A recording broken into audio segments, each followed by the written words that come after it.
शुभ प्रभात प्यारे बच्चों, मैं अजीता वर्मा आज आपके साथ एक नए टॉपिक को डिस्कस करने जा रही हूँ।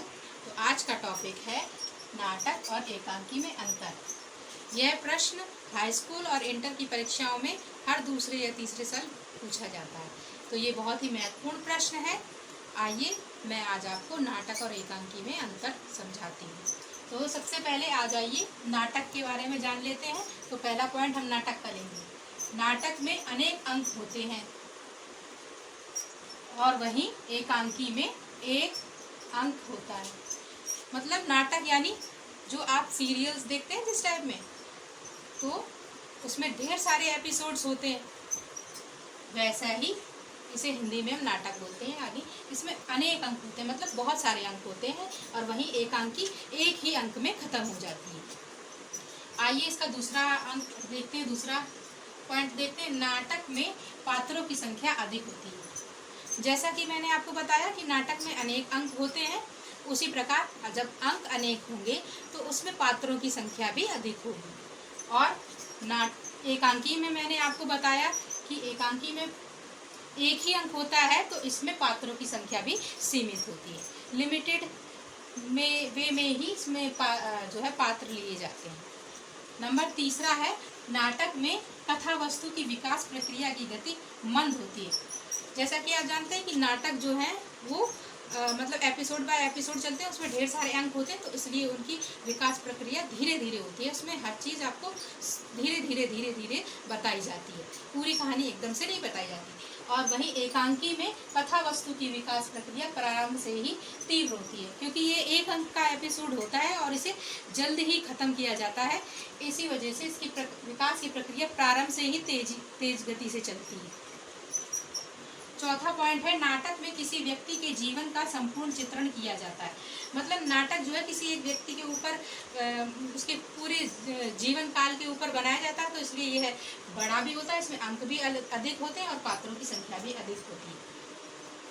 तो इसमें जो है उसके जीवन से लेकर मृत्यु तक का पूरा आपको चित्रण किया जाता है। और वहीं एकांकी में किसी व्यक्ति के जीवन की एक ही घटना का चित्रण किया जाता है। यानी कि किसी व्यक्ति का केवल एक ही कोई घटना जो ज़्यादा स्मरणीय रही होती है, ज़्यादा स्मरणीय रहती है ना, तो उसी के बारे में ही चित्रित किया जाता है। आ जाइए, अब आ जाते हैं नंबर 5 पे। तो 5वां पॉइंट है आपका, नाटक का आकार एकांकी का बड़ा होता है। जैसा कि मैंने बताया कि इसमें अनेक अंक होते हैं, तो स्वाभाविक सी बात है कि जो है इसका आकार बड़ा ही होगा। और नंबर 5 पे एकांकी में है, एकांकी का आकार लघु होता है। लघु मीन्स छोटा, तो क्योंकि ये एक ही अंक की होती है तो इसका आकार छोटा होगा ही। जैसा काम वैसा नाम। अब आ जाते हैं नंबर 6 पर। तो 6 पॉइंट जो है ये मैंने उदाहरण आपको दिए 6 पॉइंट में। तो सबसे पहले मैं आपको नाटक के दोनों उदाहरण बता देती हूँ। तो पहला है बीमार का इलाज। ये नाटक जो है लिखा है उदय शंकर भट्ट जी ने। और दूसरा उदाहरण में है दीपदान, और इस नाटक को लिखा है डॉक्टर कुमार वर्मा ने।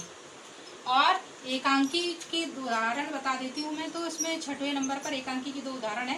पहला है सत्य हरिश्चंद्र, जो भारतेंद्र हरिश्चंद्र के द्वारा लिखा गया है और लिखी गई एकांकी है। और उसके बाद है जो सेकंड पॉइंट है वो आधे अधूरे, जो मोहन राकेश जी द्वारा लिखे गए हैं। तो आई होप आपको ये मतलब 6 के 6 पॉइंट समझ में आए होंगे एकांकी और नाटक में अंतर के।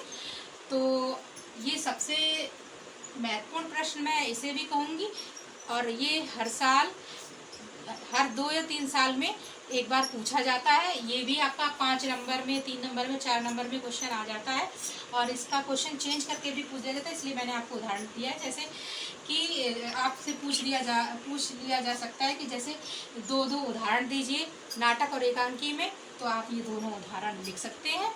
या एक उदाहरण पूछा जाए तो मैंने आपको 2 लिखवा दिए हैं, आप 2 में से कोई एक अच्छे से लिखिए जो आपको अच्छे से याद हो।